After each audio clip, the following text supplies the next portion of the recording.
ओम ज्ञानतिमिरान्धस्य ज्ञानञ्जनशलाकया चक्षुरुन्मिलितमेन तस्मै श्रीगुरुवे नमः। श्रीचैतन्यमनोभीष्टं स्थापितं येन भूतले स्वयं रूपकदा मह्यं ददाति स्वपदान्तिकं वन्देऽहं श्रीगुरुः श्रीयुतपदकमलं श्रीगुरून् वैष्णवाचं श्रीरूपं साग्रजातं सगणरघुनाथान्वितं तं सजीवं साद्वैतं सावधूतं परिजनसहितं कृष्ण चैतन्य देवं श्री राधा कृष्ण पादान सगण ललिता श्री विशाखान्वृताश्च नारायणं नमस्कृत्यं नरं चैव नरोत्तमं देवीं सरस्वतीं व्यासं ततो जयमुदीरये सुन्वतां स्वकथा कृष्ण पुण्यश्रवण कीर्तनं हृदयन्तस्तु भद्राणि विधनोति सुरसतां नष्टप्रायेषु अभद्रेषु नित्यं भागवत सेव्या भगवती उत्तम श्लोके भक्तिर्भवति नैष्टिकी तदा रजस्तमो भाव काम लोभादय चेत एते निरावृतम स्थिति सत्य प्रसिद्धति एवं प्रसन्न मनसो भगवद्भक्ति योगता भगवतत्व विज्ञान मुक्त संगस्य जायते विद्यन्ते हृदय ग्रंथि छिद्यन्ते सर्वसंशयं क्षीयन्ते चास्य कर्माणि दृष्ट्वा आत्मनिश्वरे धर्म प्रोजितो कैटको नत्रो परम निर्मस्रणाम सताम वेद्यम वास्त्रमत्र वस्तु सिद्धम तापत्रयोन्मूलनम श्रीमद्भागवतम प्रमाण अम्लम प्रेमोपमार्थमान श्री चैतन्य महाप्रभु मतमिदम तत्रादरुणापर हे कृष्ण करुणा सिंधु दीनबंधु जगतपतये गोपेश गोपिका कांत राधा कांत नमस्तुते तप्त कांचन गौरांगे श्री राधे वृंदावनेश्वरी वृष्मानुसुते देवी प्रणमामि हरिप्रिय वाञ्छाकल्पतरुभ्यश्च कृपा सिन्धुभ्यो च पतितानां पावनेभ्यो वैष्णवेभ्यो नमो नमः। जय श्री कृष्ण चैतन्य प्रभु नित्यानंद श्री अद्वैत गदाधर श्रीवासादि श्री गौर भक्तवृंद। हरे कृष्ण कृष्ण कृष्ण हरे हरे, हरे राम राम राम हरे हरे। तो इसमें आज हम लोग को श्रीमद् भागवतम का स्कंद संख्या 8 अध्याय संख्या 17 और श्लोक संख्या 8 नंबर पढ़ना है। बोलते हैं श्री अदितिर उवाच यज्ञ संयज्ञ पुरुषा अच्युत तीर्थपादम तीर्थश्रवम श्रवण मंगल नामधेयम अपान लोक विजिनोप समुद्यज्ञम स न कृधिस्य भगवन नसि दीननाथम। देवी अदिति ने कहा कि हे समस्त यज्ञों के भोक्ता तथा स्वामी, हे अच्युत तथा परम प्रसिद्ध पुरुष जिसका नाम लेते ही मंगल का प्रसार होता है, हे आदि भगवान परम नियंता समस्त पवित्र तीर्थ स्थानों के आश्रय, आप समस्त दीन दुखियों के आश्रय हैं और उनका कष्ट कम करने के लिए प्रकट हुए हैं। आप हम पर कृपालु हों और हमारे सौभाग्य का विस्तार करें। इस तरह से माता अदिति के सामने जब भगवान पीताम्बर पहन के और हाथ में शंख चक्र गदा पद्म धारण करके प्रकट होते हैं, तो अदिति माता जो है भाव विभोर हो जाती है भगवान को देखकर, और भाव विभोर होकर उनको दंडवत प्रणाम करती है धरती पर लौट कर। और क्या बोलती हैं कि भगवान की स्तुति करने में असमर्थ होने के कारण हाथ जोड़कर खड़ी हो जाती हैं और आंखों से अश्रु बहने लगता है और रोंगटे खड़े हो जाते हैं। इस प्रकार वो अस्तंभित होकर प्रेम पूर्वक भगवान की स्तुति प्रारंभ करती हैं। और यज्ञपति जो लक्ष्मीपति हैं भगवान विष्णु, उनको देखकर आंखों से जैसे लगता था कि वो उनको उनका दर्शन करते हुए पी रही हैं। इस प्रकार वो प्रार्थना करनी शुरू करती हैं कि देवी अदिति ने कहा कि हे समस्त यज्ञों के भोक्ता तथा स्वामी, हे अच्युत तथा परम प्रसिद्ध प्रभु जिनका नाम लेते ही मंगल का प्रसार होता है, वे आदि भगवान परम नियंता समस्त पवित्र स्थानों के आश्रय, आप समस्त दीन दुखियों के आश्रय हैं और उनका कष्ट कम करने के लिए प्रकट हुए हैं। आप हम पर कृपालु हों और हमारे सौभाग्य का विस्तार करें। इस तरह से माता अदिति ने भगवान के सुंदर स्वरूप का दर्शन करके उनको प्रणाम करके उनसे प्रेयर करना शुरू करती हैं कि भगवान ही समस्त यज्ञों के भोक्ता हैं और स्वामी हैं। वो अच्युत हैं, परम प्रसिद्ध पुरुष हैं और जिनका नाम लेने से समस्त मंगल प्रदान करने वाले हैं। उस आदि भगवान परम नियंता समस्त पवित्र तीर्थ स्थानों के आश्रय हैं, जो समस्त दीन दुखियों के आश्रय हैं, जिनका नाम लेने से कष्ट कम हो जाता है और जो कृपालु हैं वो हमारे सौभाग्य का विस्तार करें। तात्पर्य में लिखते हैं कि जो लोग व्रत तथा उपवास करते हैं, भगवान उनके स्वामी हैं और वे ही उन सबका को वर देते हैं। वे भक्त के लिए आजीवन पूज्य होते हैं, क्योंकि वे कभी भी अपना वचन नहीं तोड़ते। जैसा कि स्वयं उन्होंने भगवत गीता में कहा है, कौन्तेय प्रतिजानीहि न मे भक्ति अपनश्यति। हे कुंती पुत्र, तुम इसे घोषित कर दो कि मेरा भक्त कभी विनष्ट नहीं होता। भगवान को यहाँ पर अच्युत कहा गया है क्योंकि वे अपने भक्तों की रक्षा करते हैं। जो भी भक्तों से शत्रुता रखता है, भक्तों पर भगवान की कृपा के कारण उसका विनाश अवश्य होता है। क्योंकि भगवान गंगा जल के उद्गम है, इसलिए उन्हें यहाँ पर तीर्थपाद कहा गया है, जिसका अर्थ है कि सारे तीर्थ स्थान उनके चरण कमलों में स्थिर है, अथवा वह अपने पांवों से जिसे छूते हैं वो पवित्र बन जाता है। भगवत गीता का शुभारंभ धर्म क्षेत्रे कुरुक्षेत्रे शब्द से हुआ है। चूंकि भगवान कुरुक्षेत्र की युद्ध भूमि में उपस्थित थे, अतएव वह धर्म क्षेत्र अर्थात तीर्थ स्थान बन गया। अतएव परम धार्मिक पांडवों की विजय सुनिश्चित हो गई। कोई भी स्थान जहाँ भगवान अपनी लीलाएं करते हैं, था वृंदावन या द्वारका, वो पवित्र भूमि बन जाती है। भगवान के पवित्र नाम का कीर्तन, हरे कृष्णा कृष्ण कृष्ण हरे हरे, हरे राम राम राम हरे हरे, कानों को सुखद लगता है। जो भी इस कीर्तन को सुनता है उसको सौभाग्य का विस्तार होता है। भगवान की उपस्थिति के कारण अदिति को पूरा विश्वास था कि उसके लिए असुरों द्वारा उत्पन्न संकटमय स्थिति का वो अब अंत होने वाला है। तो ये अदिति माता ने किस लिए पयोव्रत का पालन किया? क्योंकि उनके जो पुत्र थे देवता, उनको स्वर्ग से निकाल दिया था असुरों ने, और स्वर्ग के सिंहासन पर बलि महाराज बैठ गए थे।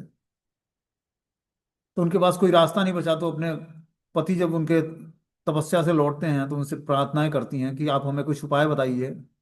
कश्यप मुनि अपने पत्नी को देखते हैं उदास बैठी है, तो उदासी का कारण पूछते हैं। वो सारे कारण भी बताते हैं कि किस कारण से तुम उदास हो सकती हो। लेकिन अदिति के दुख का कारण कुछ और था, क्योंकि उनके पुत्रों को स्वर्ग से निकाल दिया गया था असुरों के द्वारा। और इस कारण से अदिति माता दुखी थी अपने पुत्रों के को निष्कासित करने के कारण स्वर्ग से। तो उन्होंने, कश्यप मुनि ने उनको उपाय बताया कि आप पयोव्रत का पालन करिए। पयोव्रत के पालन से क्या होगा, भगवान विष्णु प्रसन्न होंगे और कुछ उपाय निकालेंगे इसका।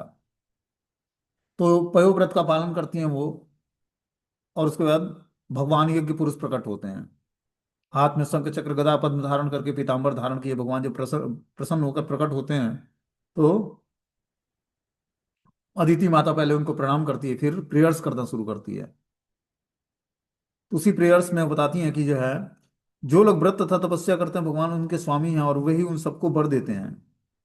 वे भक्त के लिए आजीवन पूज्य होते हैं, क्योंकि वे ही अपना वचन नहीं तोड़ते। क्योंकि भगवान ने भगवत गीता में बोला है कि कौन्ते प्रति जानी नौमे भक्त्या प्रणश्यति, हे कुंती पुत्र तुम इसे घोषित करो कि मेरा भक्त कभी विनष्ट नहीं होता है।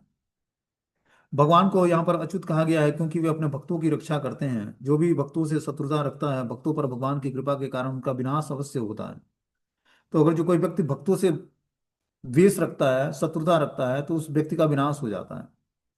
क्योंकि भगवान गंगा जल के उद्गम है, इसलिए उन्हें तीर्थ पाद कहा गया है। भगवान का जो पाद है, पाद मतलब चरण, वो तीर्थ है, क्योंकि उससे गंगा जल का उद्गम होता है, गंगा जल निकलता है उससे। जिसका अर्थ है सारे तीर्थ स्थान उनके चरण कमलों में स्थिर हैं, अथवा वे अपने पांवों से जिसे छूते हैं वो पवित्र बन जाता है। भगवत गीता का शुभारंभ धर्म क्षेत्रे कुरुक्षेत्र शब्द से होता है। क्योंकि भगवान कुरुक्षेत्र के युद्ध भूमि में उपस्थित थे, अतएव वह धर्म क्षेत्र अर्थात तीर्थ स्थान बन गया। अतएव परम पांडे धार्मिक पांडवों की विजय सुनिश्चित हो गई। कि धर्म क्षेत्र जो था कुरुक्षेत्र, कुरुक्षेत्र धर्म क्षेत्र होने के कारण पांडव धार्मिक व्यक्ति थे, इसलिए उनका विजय सुनिश्चित था वहां पर युद्ध हुआ। तो कोई भी स्थान जहाँ भगवान अपनी लीलाएं करते हैं, यथा वृंदावन या द्वारका, वो बहुत ही पवित्र स्थान बन जाता है।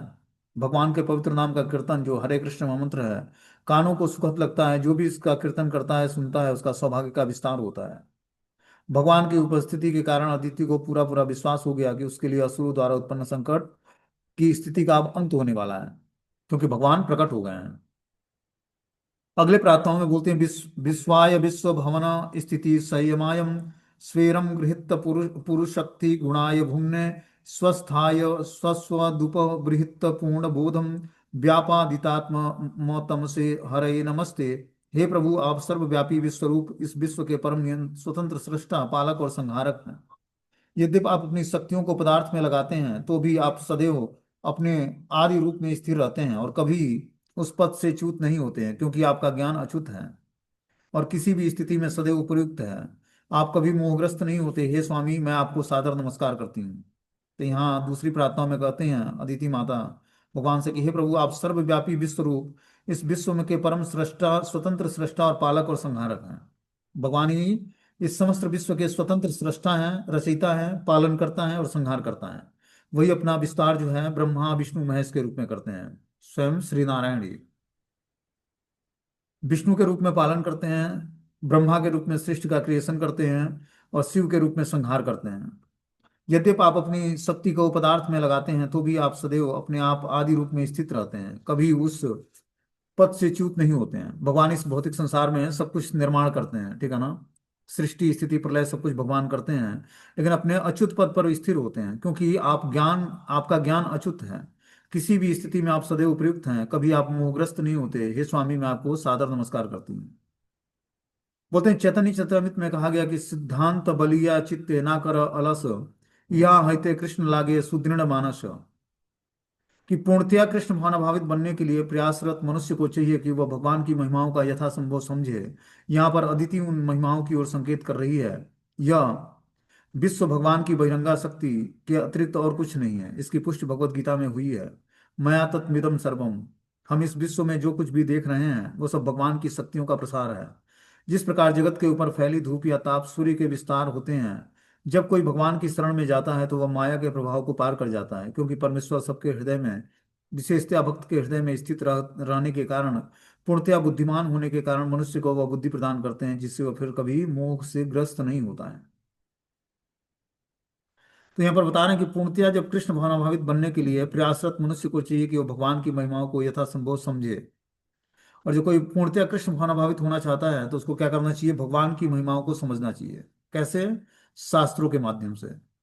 यहाँ पर अदिति इन महिमाओं की ओर संकेत कर रही हैं कि यह विश्व भगवान की बहिरंगा शक्ति के अतिरिक्त और कुछ नहीं है। जो ये विश्व बनाया है, भौतिक संसार, ये भगवान की बहिरंगा शक्ति की, माया शक्ति का ये प्रभाव है। इसकी पुष्टि भगवत गीता में की गई है कि मया तद्मिदं सर्वम।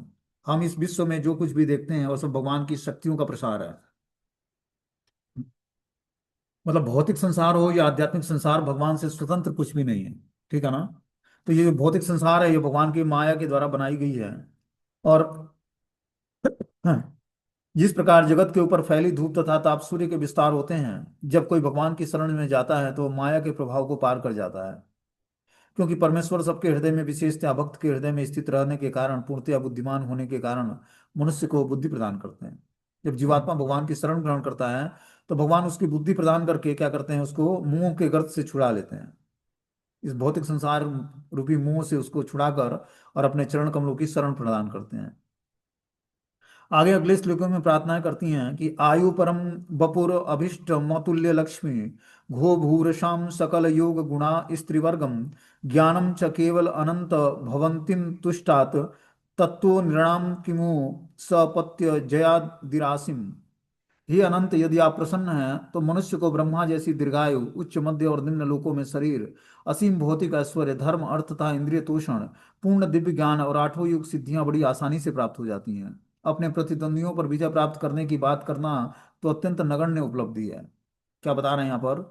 कि हे अनंत भगवान, यदि आप प्रसन्न हैं मुझसे तो मनुष्य को ब्रह्मा जैसी दीर्घायु, उच्च मध्य और निम्न लोकों में शरीर, असीम भौतिक ऐश्वर्य, धर्म अर्थ और इंद्रिय तोषण, पूर्ण दिव्य ज्ञान और आठों युग सिद्धियां बड़ी आसानी से प्राप्त हो जाती हैं। बस एक बार भगवान को आदमी प्रसन्न कर ले तो सब चीजें प्राप्त हो जाएंगी उसको।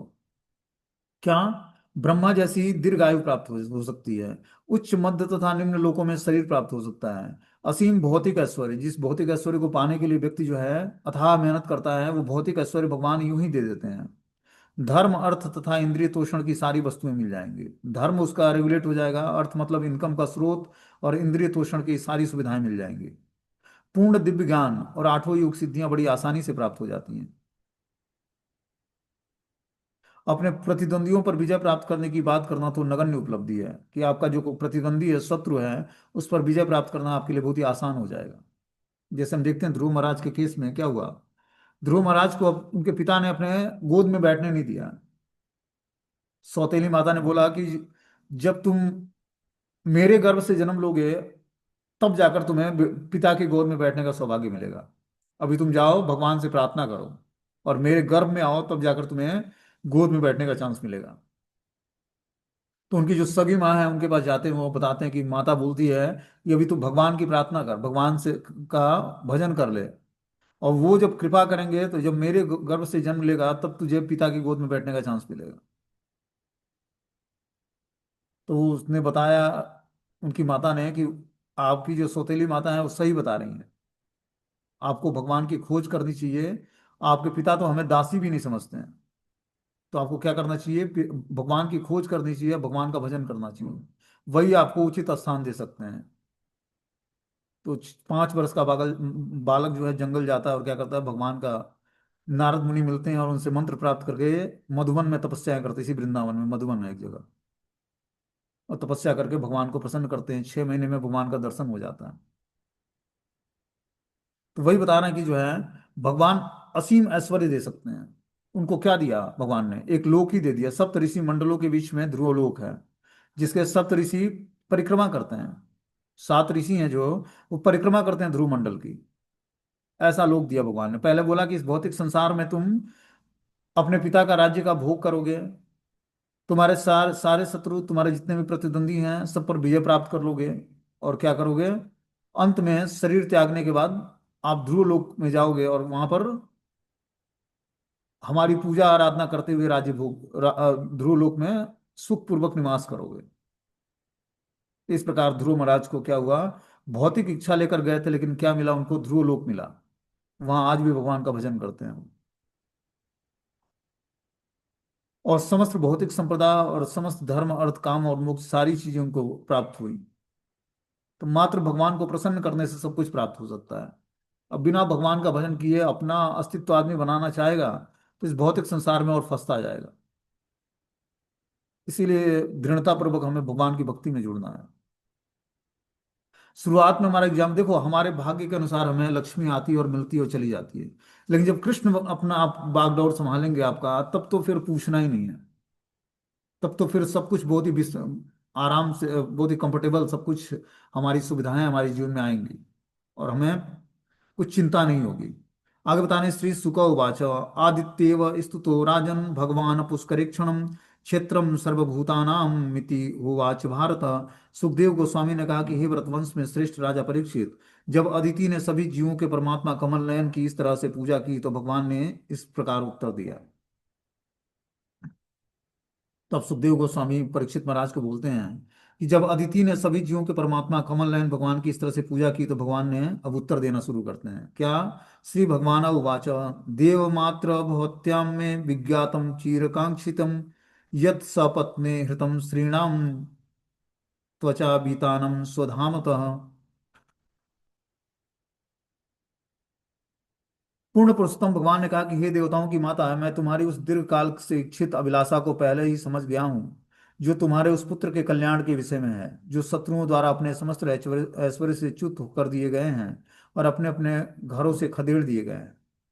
इस प्रकार परम पुरुषोत्तम भगवान ने कहा कि हे देवताओं की माता अदिति, मैं तुम्हारी उस दीर्घ काल की इच्छाओं की अभिलाषाओं को पहले ही समझ गया हूँ, जो तुम्हारे उन पुत्रों के कल्याण के विषय में है। किस कारण से तुमने इतना तपस्या किया है, किस कारण से किया था? उन्होंने स्वर्ग से जो है इंद्र को खदेड़ दिया था असुरों ने, और स्वर्ग के सिंहासन पर असुर बैठ गए थे, बलि महाराज। इस कारण से उनकी माता परेशान थी।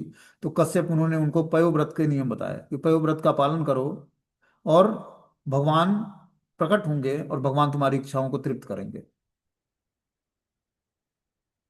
तो भगवान अब प्रकट हो गए थे और बता रहे हैं कि तुम दीर्घ काल से जो इच्छित अभिलाषा से पहले तुम ये तपस्याएं कर रही हो, तो तुम्हारे पुत्रों के कल्याण के विषय में मैं सोच रहा हूँ, जो शत्रुओं द्वारा अपने समस्त ऐश्वर्य से च्युत कर दिए गए हैं और अपने अपने घरों से खदेड़ दिए गए हैं। स्वर्ग से राजा खदेड़ दिए गए थे। भगवान हर एक के हृदय में और विशेष रूप से अपने भक्तों के हृदय में स्थित होने वाले संकटों में भक्तों की सहायता के लिए सदा उद्यत रहते हैं। हम भक्त लोग ही भगवान की सेवा नहीं करना चाहते हैं, उससे ज्यादा ही करने से भगवान को भक्तों की सेवा करने में होता है। जितनी चाहत हम लोग को भगवान की सेवा करने की नहीं है, उससे कहीं ज्यादा चाहत भगवान को अपने भक्तों की सेवा करने की होती है। भगवान ये नहीं सोचते कि मैं स्वामी हूं और हमारे सेवक। भगवान सेवक के रूप में अपने भक्तों को नहीं देखते हैं, भगवान अपने प्रेमी भक्तों के रूप में, मित्र के रूप में, प्रेमी के रूप में भगवान देखते हैं भक्तों को। सेवक के रूप में तो वो उसका स्वरूप बैकुंठ में होता है, लेकिन गोलोक वृंदावन धाम में तो भगवान का सेवक तो किसी को भगवान मानते ही नहीं है और सबकी सेवा करना चाहते हैं। यहाँ के बैकुंठ पति भी अपने भक्तों को सेवक के रूप में नहीं देखते, वो भी सेवा करना चाहते हैं भक्तों की। तो जहाँ सेवा है वहीं प्रेम है, और जो सेवा नहीं है तो प्रेम नहीं होगा आपस में। सेवा से ही प्रेम उत्पन्न होता है। अब एक व्यक्ति सेवा कराता रहे और दूसरा सेवा करता रहे, तो वहां तो मालिक और नौकर का संबंध हो जाएगा। लेकिन जब दोनों एक दूसरे की सेवा करना चाहें, देखते हैं हम भक्तों के बीच में एक दूसरे को व्यक्ति सर्व करना चाहता है कि आप बैठिए प्रसाद लीजिए, मैं बाद में ले लूंगा, पहले आपको खिला लेते हैं। तो क्या है? सेवा का मूड है। सेवा का मूड से क्या होता है? प्रेम उत्पन्न होता है। और जब व्यक्ति भक्तों से प्रेम करना सीख जाएगा तभी तो वो भगवान से प्रेम करेगा। जब आपस में ही प्रेम नहीं है तो फिर भगवान से प्रेम कहाँ होगा? इसलिए बता रहे हैं कि भगवान हर एक के हृदय में और विशेष रूप से अपने भक्तों के हृदय में स्थित होने के कारण संकट में भक्तों की सहायता के लिए सदैव उद्यत रहते हैं। क्योंकि वे सर्वज्ञ हैं, अतः वे जानते हैं कि किस तरह सामंजस्य लाया जाए। अपने भक्तों के कष्ट को दूर करने के लिए आवश्यक कार्यवाही करते हैं। आगे बताने की तन्नि निजित्वम समरे दुर्मदानम सुरस्य भान प्रतिलब्ध जय श्री भी पुत्रे उपासितुम। हे देवी, मैं समझ रहा हूं कि तुम अपने पुत्रों को पुनः प्राप्त करके, शत्रुओं को युद्ध भूमि से पराजित करके और अपना धाम और ऐश्वर्य पुनः प्राप्त करके उस सब के साथ मिलकर मेरी पूजा करना चाहती हो। तो इस तरह से भगवान जब यज्ञपति भगवान विष्णु जब उस यज्ञ से प्रसन्न होकर पुत्र के रूप में प्रकट होते हैं, तो बोलते हैं कि हे देवी, मैं समझ रहा हूं कि तुम अपने पुत्रों को पुनः प्राप्त करके, शत्रुओं को युद्ध भूमि से पराजित करके, अपने धाम और ऐश्वर्य को पुनः प्राप्त करके उन सबके साथ मिलकर मेरी पूजा करना चाहती हो। तो भगवान भक्तों की अभिलाषाओं को पूरा करने के लिए ही क्या करते हैं, अवतार लेते हैं। ये अवतार भी भगवान का वामन अवतार हुआ, अदिति माता के पुत्रों की रक्षा करने के लिए और बलि महाराज को ठगने के लिए। तो भगवान का मात्र एक कार्य क्या है, भक्तों का परित्राण करने के लिए, भगवान को प्रसन्न करने के लिए भक्तों को अवतार लेते हैं।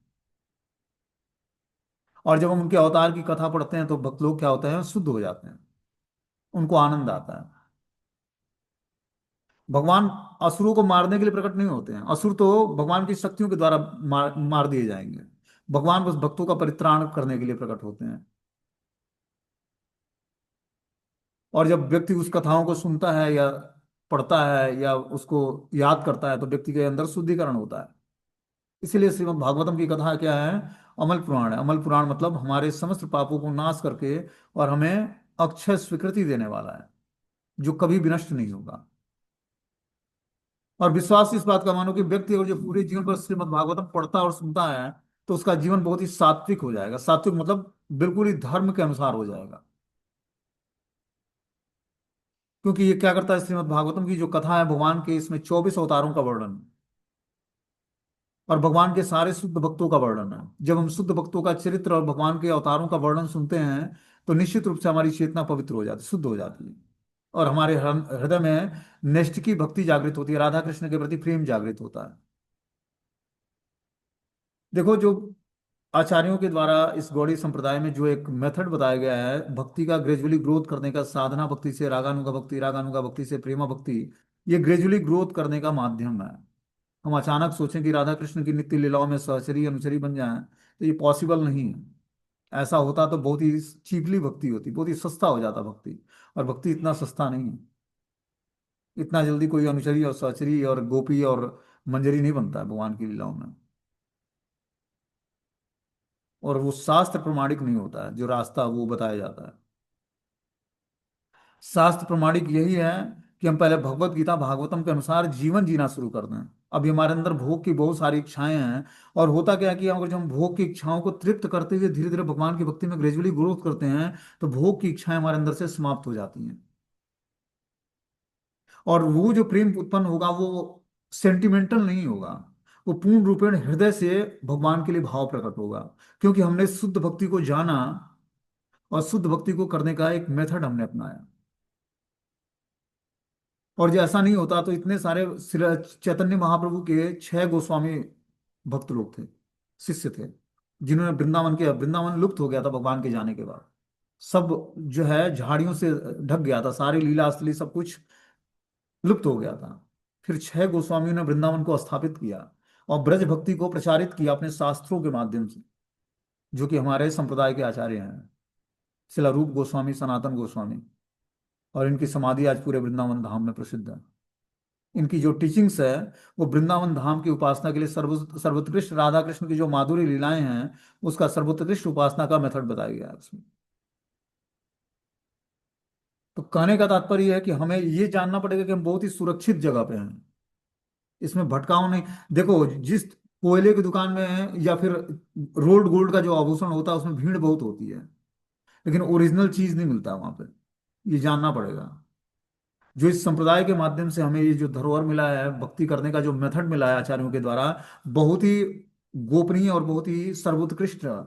अभी देखो, हम लोग शिला भक्ति सिद्धांत सरस्वती महाराज जी का डिसअपेरेंस डे सेलिब्रेट करा हम लोगों ने, तो कौन है वो नयन मणि मंजरी राधा कृष्ण का जो फ्लुएंस होता है, नेत्र जो टकरते हैं उससे जो तेज उत्पन्न होता है, उन्हीं का वो स्वरूप है।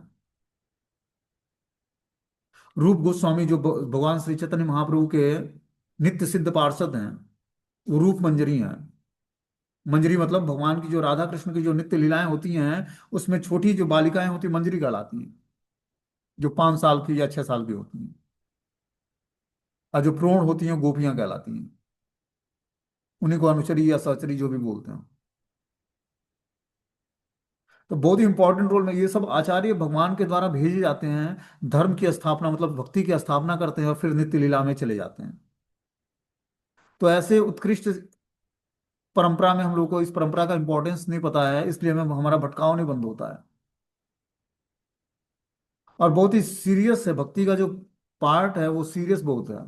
जब तक हम भगवान का ये दिया हुआ महामंत्र हरे कृष्ण महामंत्र का ध्यान पूर्वक जप नहीं करेंगे, शास्त्रों को भगवत गीता भागवतम को पढ़ेंगे सुनेंगे नहीं, तब तक हृदय में नेष्ट की भक्ति जागृत नहीं होगी।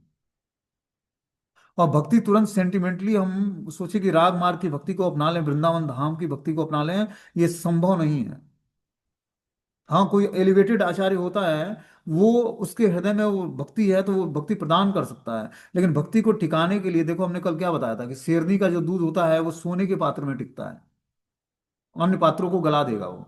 तो जब तक हमारा हृदय पवित्र नहीं होता भागवतम और भगवत गीता की कथा को सुनकर और सिद्धांत को समझकर, तब तक भक्ति हमारे हृदय में टिकेगी नहीं।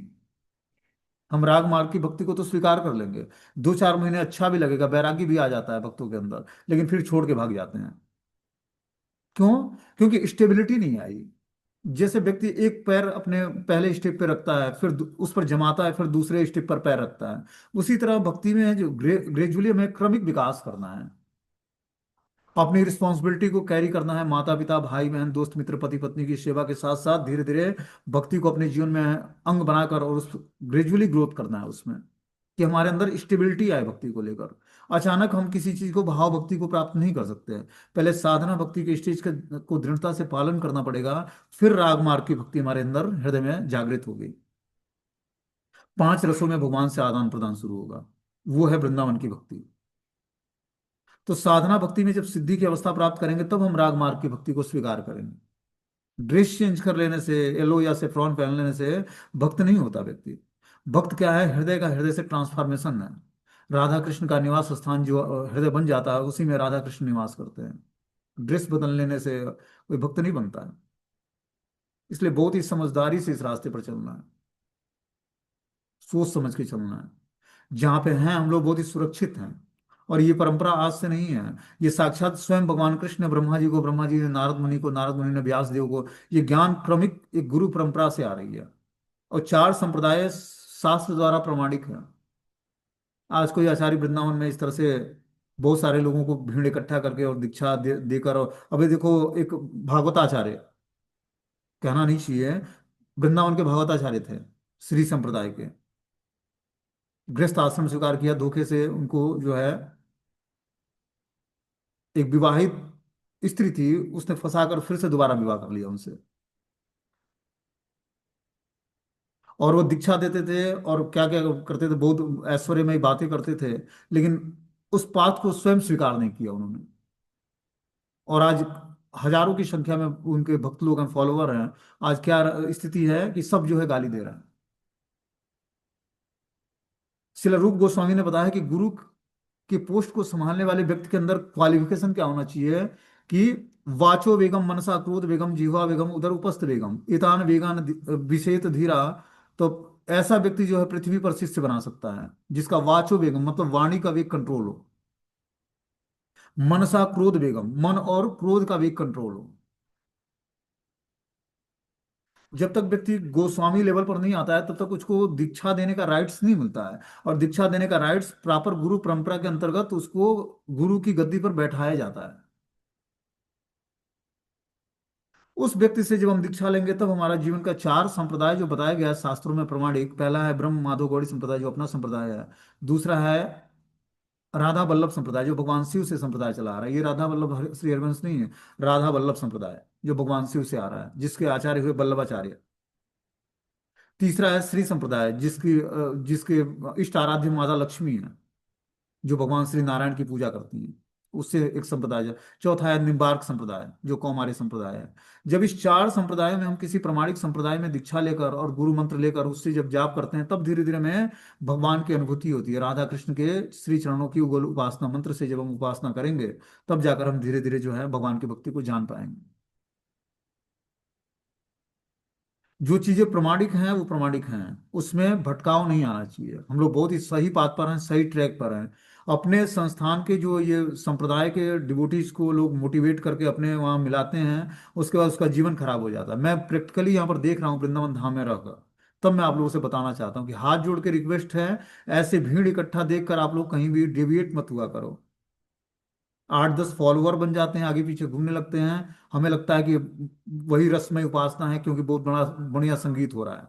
संगीत से भक्ति का कुछ लेना देना नहीं है। बहुत बड़े बड़े सिद्धांत और फिलॉसफी बोल देना और उनके भक्तों को देखना कि क्या उसके जीवन में कुछ बदलाव आ रहा है, बहुत ही बारीकी से देखने वाली चीज है। किसी को जबरदस्ती किसी संप्रदाय में दीक्षा नहीं दिलाया जा सकता, या जोड़ा नहीं जा सकता। लेकिन हमारा काम है कि उनको सही पाथ पर चलाना, सही रास्ते पर दिखाना। हीरा जहां बिकता है वहां पर दुकान में भीड़ नहीं है, एक ही कस्टमर आता है और करोड़ों रुपए का एक ही दिन मार्केटिंग करके ले जाता है। लेकिन रोल्ड गोल्ड का जो ज्वेलरी मिलता है वहां पर भीड़ों भीड़ लगी होती है। वही अंतर है बस, कि जहां भगवान की शुद्ध भक्ति दी जाएगी वहां पर लोगों का भीड़ नहीं लगेगा। उनको चाहिए छोटा मंत्र जप करने को। ये बहुत बड़ा मंत्र प्रभु जी आप बता रहे हैं, हरे कृष्णा कृष्ण कृष्ण हरे हरे, हरे राम राम राम हरे हरे। बहुत बड़ा मंत्र है। इस मंत्र का प्रॉफिट क्या है ये तो पता नहीं है। गोलोकेरा प्रेम धन हरिनाम संकीर्तन, गोलोक का जो प्रेम धन है वो हरिनाम संकीर्तन में छिपा हुआ है। जब तक हम प्रमाणिक मंत्र का जाप नहीं करेंगे, तब तक राधा नाम भजने से या कृष्ण नाम भजने से कृष्ण प्रसन्न नहीं होंगे। और जो ऐसा होता तो प्रमाणिकता इतनी शास्त्र क्यों दिया होता व्यास देव ने? भगवान स्वयं व्यास देव का अवतार लेकर इतने शास्त्र क्यों लिखे होते? हमें भक्ति के मार्ग पर चलने के लिए अपना टाइम जब लगाना है तो आलस्य नहीं करना है। जो प्रामाणिक चीजें हैं उसको स्वीकार करना है। बिना तुलसी डाले भोग लगाना, एकादशी व्रत न रखना, ये सब कहाँ का सिद्धांत है? राधा कृष्ण की उपासना ऐसे होती है, राधा रानी भोग स्वीकार नहीं करती बिना कृष्ण को भोग लगाए।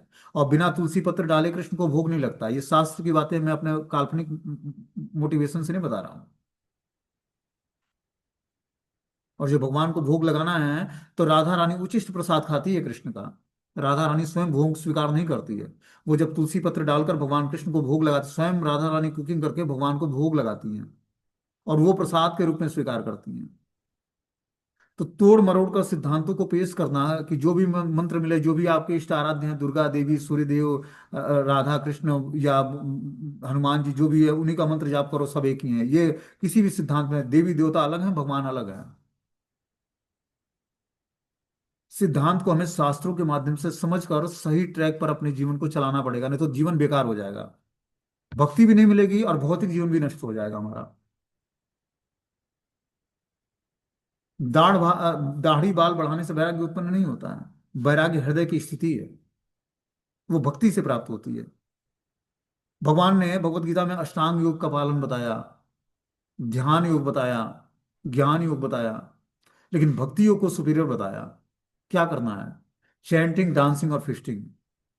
हरि नाम का जप करना है, डांसिंग भगवान के सामने नृत्य करना है, और प्रसाद खाना है।